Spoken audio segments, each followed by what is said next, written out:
As a longtime fan and loser that's into Call of Duty, I really loved prestiging. I was so scared of it as a kid. I'd get up to that prestige level and I'm like, I don't want to lose all my weapons and attachments. I don't want to lose my perks.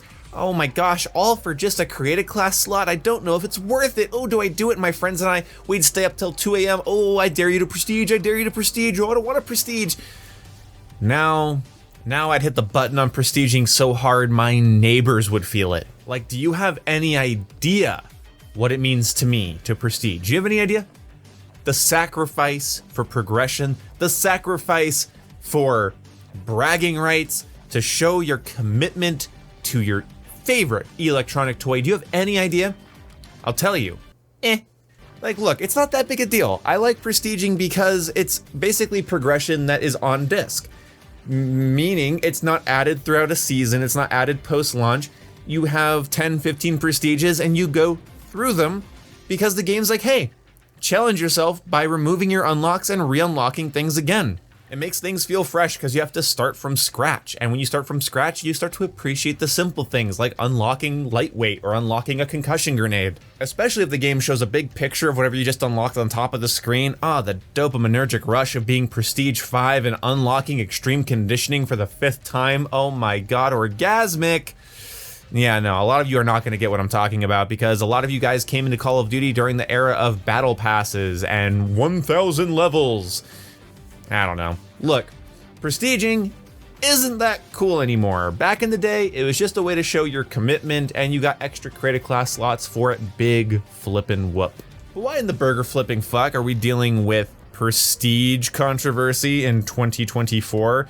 If you don't know why somebody would want to prestige, just assume they're a different human being and probably do lots of things that you don't do. Is that hard? Okay, you're a narcissist. Get out of my comment section. My big issue that I have with the prestiging talk with Black Ops 6 is nobody's talking about rewards.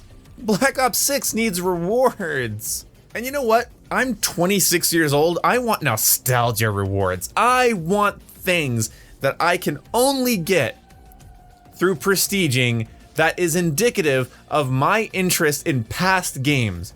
Does that sentence make sense? I don't want to re-record it. Imagine, if you will, if you could unlock the Black Ops 2 gold camo, or the Black Ops 2 diamond camo, or the Black Ops 1 gold camo. Imagine if you could get classic calling cards from previous Call of Duty games, or even classic weapons. Like, imagine if you could unlock certain attachment variants that look like the attachments from previous COD games, like, for instance, a reflex sight from Black Ops 1 that looks like this, or that ugly-ass ACOG scope you can put on the L96 and Enfield like this. Or certain things would just be locked there, like ballistic knives is a Prestige 10 reward. That would be awesome. Everybody would be grinding for it. Even if they're just weapon variants, like a version of an existing gun that's going to be in Black Ops 6 that just looks exactly like the model from the previous games. So something that looks like a Commando or the M14 or FAL from Black Ops 1 for nostalgia. Or maybe even something a little futuristic, stuff that looks like it should be in Black Ops 2. That would be so cool. Imagine camos, calling cards, attachment and weapon variants and blueprints, maybe even weapons themselves for prestiging. God, the grind would be insane. Everybody would be grinding levels so hard. I gotta get the ballistic knives. That'd be so cool. But unfortunately, we live in a backwards world where when you talk about progression in an online video game online, people, for some reason, hop on and go, I don't have time to unlock that. Well, let me tell you something about unlocking something in a video game. If you can't do it, you don't get to have it. Simple as. There's nothing more to say about this. Now, do I think tons of important game-changing content should be locked behind really high levels and impossible grinding challenges? No. I'd honestly want most of the things you unlock to be cosmetic if possible.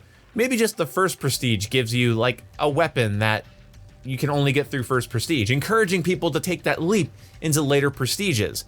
So start with a really strong reward like a classic AK-47, let's just say for instance, or the G11, that's even better, the G11 from Black Ops 1.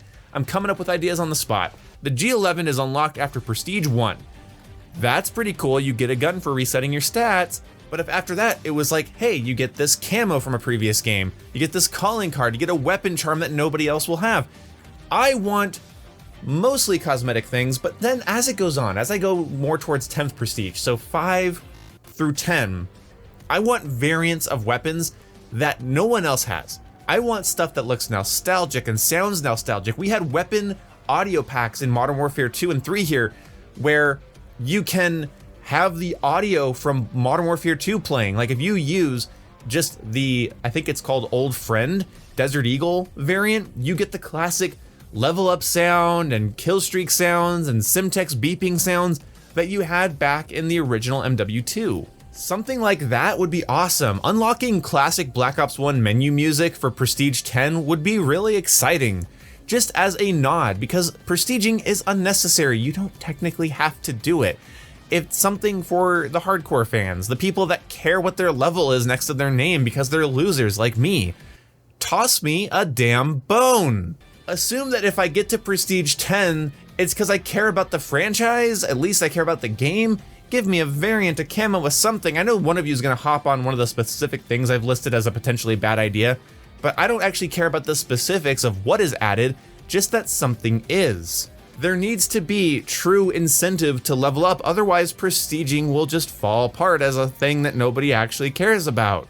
And we don't want to tell the developers, the publisher, the shareholders, that the concept of an on-disc progression system isn't popular. Especially if it's not popular because, oh, what's that? You didn't give me anything for leveling up? Oh, my bad. Scrap that and go back to seasonal ranks, cause gosh, those are fun. They're not.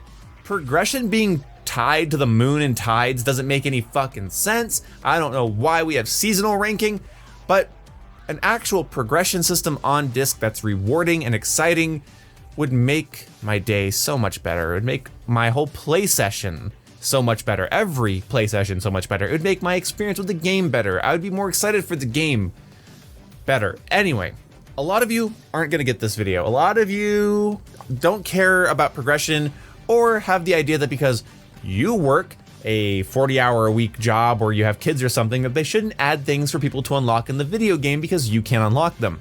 That's not how life works. Like, did you know if you work a 40-hour-a-week job in the United States and you work over those 40 hours, most businesses accommodate time and a half pay. It's called overtime. Meaning, if you were paid $10 an hour and you went to overtime, you'd be paid $15 an hour for the overtime hours, anything over 40. You know, life is full of little things for people that go a little further.